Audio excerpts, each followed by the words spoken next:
Chapter 5 कर रहे हैं हम लोग, मॉर्फोलॉजी ऑफ फ्लावरिंग प्लांट्स। अब यहाँ पे हमको मैच करना है when pistil is fuse together. बताइए क्या बोलेंगे उसको when pistil is fuse together?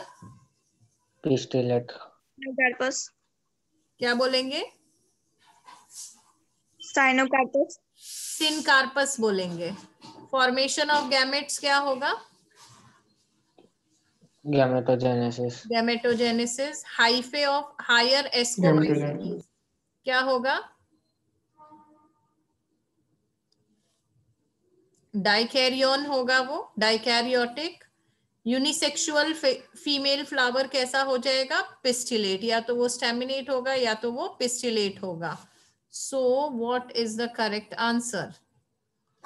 तो हमारा आंसर क्या आया? ए का क्या आया? जल्दी जल्दी बोलो। ए का 3, बी का 1, सी का 4 और डी का 2, राइट।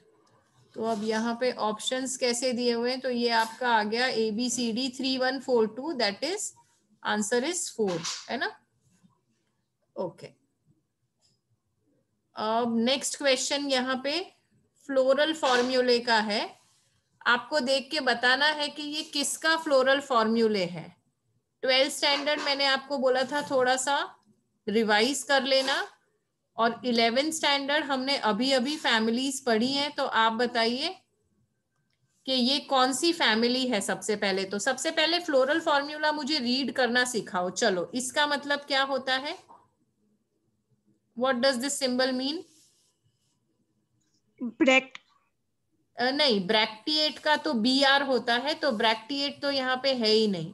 ये वाला जो है ये आपको बताता है कि वो एक्टिनोमॉर्फिक है या जाइगोमॉर्फिक है। स्टैंडर्ड 11 बताइए कैसा है ये? What does this symbol mean?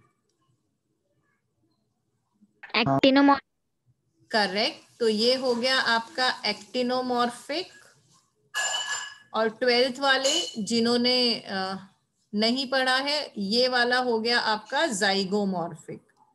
Actinomorphic radially symmetrical होगा, जाइगोमॉर्फिक बायलैटरली सिमेट्रिकल होगा। Is there anybody waiting? या ओके, ठीक है। इसका मतलब क्या है? ये वाला जो सिंबल है इसका मतलब क्या है? बाइसेक्सुअल। Very good. मैं एक भी आंसर नहीं बोलूंगी, सारे आंसर आप ही बोलेंगे। ये बाइसेक्सुअल है, मतलब मेल फीमेल दोनों प्रेजेंट है। ओके, इसका मतलब क्या है? कैलिक्स। कैलिक्स मतलब 5 सेपल्स आर प्रेजेंट, और ब्रैकेट है इसलिए वो सेपल्स कैसे हैं? फ्यूज्ड हैं। ओके, इसका मतलब क्या है? कोरोला। 5 फ्यूज्ड पेटल्स हैं, गैमोपेटलस। ओके, इसका मतलब क्या है? एंड्रोशियम। एंड्रोशियम 5 स्टेमन्स हैं और वो फ्री हैं, और स्टेमन्स किसको अटैच्ड है? पेटल्स को अटैच्ड है, एपीपेटलस है। ओके, इसका मतलब क्या है? Gynoecium.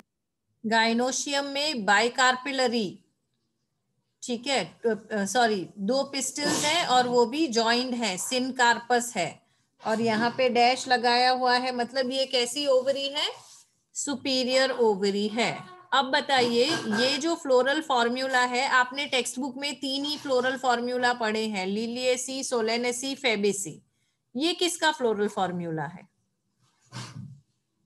Solanaceae. 11th standard right बोल रहे हैं अनीश। Is it Solanaceae? कौन से दिए हुए हैं? तो अनीश ने सही बताया, सोलेनेसी फैमिली है ये। इनमें से कौन सा एग्जाम्पल सोलेनेसी फैमिली का है? 3। Sorry, 3। Petunia. 11th standard, do you agree?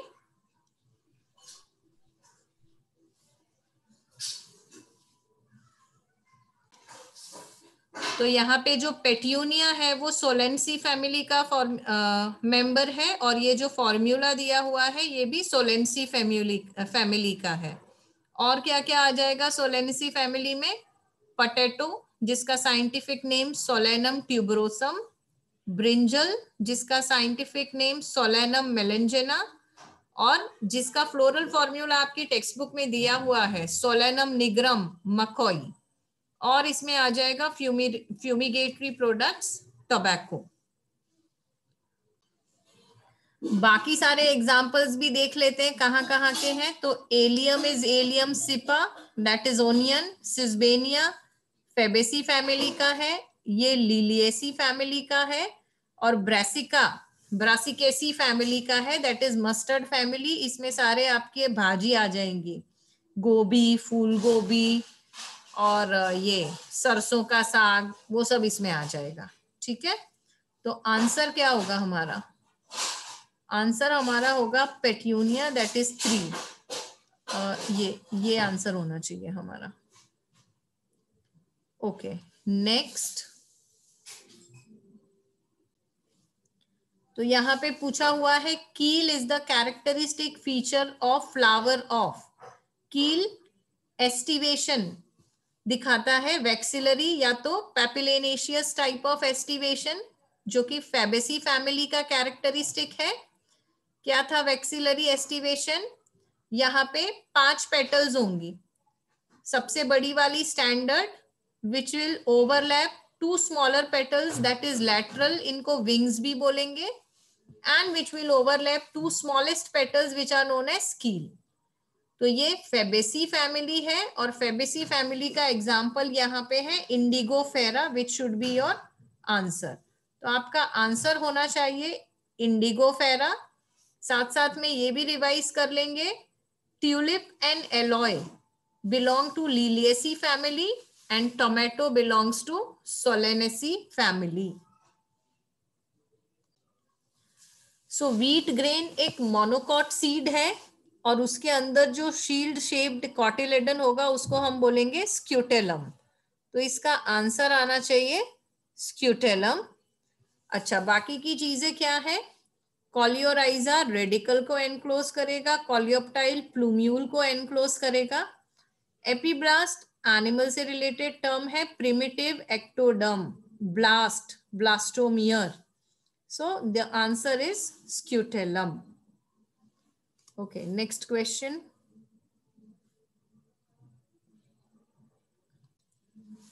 तो यहाँ पे देखो, यहाँ पूछा है वेजिटेटिव प्रोपगेशन जिंजर में कैसे होता है? राइजोम से होता है। जिंजर एंड टर्मेरिक दोनों में राइजोम से होगा। ऑफसेट्स कहाँ होते हैं? They are present in pistia and eichhornia. Bulbil कहाँ प्रेजेंट है? अगेव और ऑक्सैलिस। रनर्स कहाँ होते हैं? ग्रास में होते हैं। और सकर्स किसका एग्जाम्पल रहेगा? मिंट का। All these are adaptations, not adaptation, sorry, modification of stem for vegetative propagation.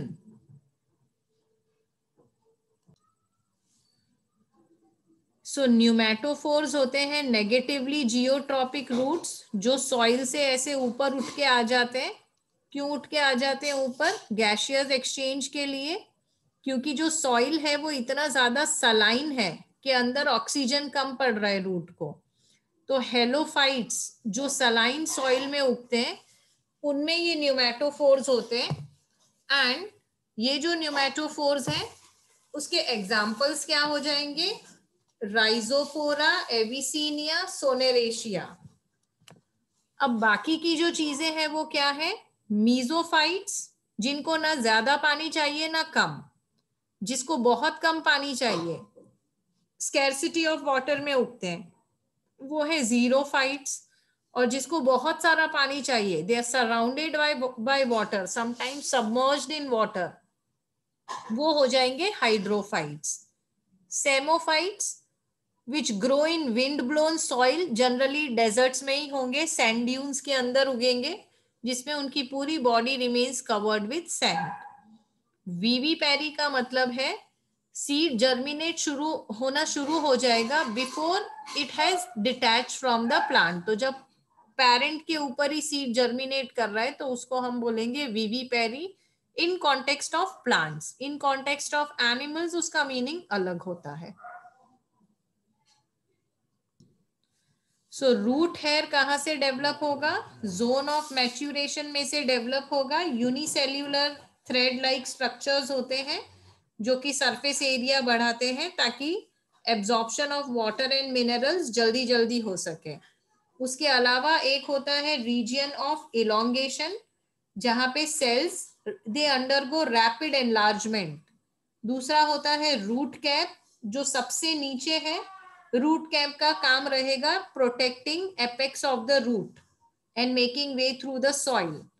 और मेरिस्टेमेटिक एक्टिविटी वाला जोन रूट कैप के ठीक ऊपर, उसका काम रहेगा जल्दी जल्दी डिवाइड करके बहुत सारे सेल्स बनाना जिनकी वॉल थिन होगी और प्रोटोप्लाज्म डेंस होगा।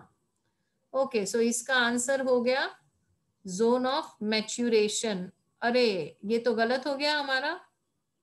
करेक्ट आंसर, अच्छा सॉरी, मैच्यूरेशन ही है, मैंने ऑप्शन गलत चूज किया। ओके ठीक है, नॉट अ प्रॉब्लम। चलो नेक्स्ट इज, ये भी सबको आता है, बोगनवेलिया में थॉर्न्स आर मॉडिफिकेशन ऑफ, बताओ फटाफट। Stem. Everybody knows this answer, it is stems, है ना। सो थॉर्न्स बोगनवेल में वुडी होते हैं, स्ट्रॉन्ग होते हैं, पॉइंटेड होते हैं, और वो स्टेम का मॉडिफिकेशन है। दूसरे एग्जांपल्स हैं जहां पे वो लीफ का मॉडिफिकेशन हो सकते हैं, स्टिप्यूल्स का मॉडिफिकेशन हो सकते हैं, बट नॉट इन बोगनवेल। तो आंसर आ गया आपका stem. Okay, coconut fruit is a, किस तरह का फ्रूट है कोकोनट? टाइप्स ऑफ फ्रूट पढ़े हैं हमने, तो इज इट अ ड्रूप और बेरी और नट और कैप्सूल?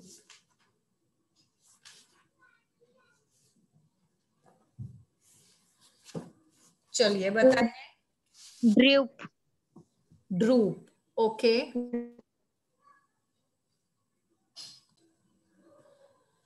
सो दो तरह के फ्रूट्स हो सकते हैं, फ्लैशी और ड्राई। तो फ्लैशी में drupe and berry are fleshy type of fruits. Fleshy के एग्जांपल्स हैं मैंगो, प्लम, कोकोनट। बेरी के एग्जांपल है टोमेटो, गुआवा। ड्राई फ्रूट में इट कैन बी नट और कैप्सूल। नट का मैम एग्जांपल हो जाएगा, कोकोनट को ड्राई ड्रूप बोला जाता है, कोकोनट को one seeded dry drupe. Okay. So इसके एग्जांपल हो जाएंगे लीची, और कैप्सूल का हो जाएगा कॉटन एंड धतूरा। एंड इसको बोलते हैं one seeded dry drupe. Generally drupe fleshy juicy pulp वाले होते हैं, but this is a dry drupe. Okay, so the answer is 1 and it is the correct answer. Lock करेंगे तो पॉलीडेल्फस टर्म रिलेटेड है androecium से। अब androecium अलग अलग ग्रुप्स में प्रेजेंट हो सकते हैं। If the stamen is united in one bundle, it is known as monadelphous, जिसका एग्जाम्पल है China rose. Two bundles, diadelphous, जिसका एग्जाम्पल है पी, फेबेसी और पेपिलिनेशियस फैमिली। मेनी बंडल्स, इसका एग्जाम्पल है पॉलीडेल्फस, दैट इज सिट्रस। तो we will choose the correct answer, that is 2. Let us see if we can have one more question. Oh, the quiz is over. So I think this is enough for today.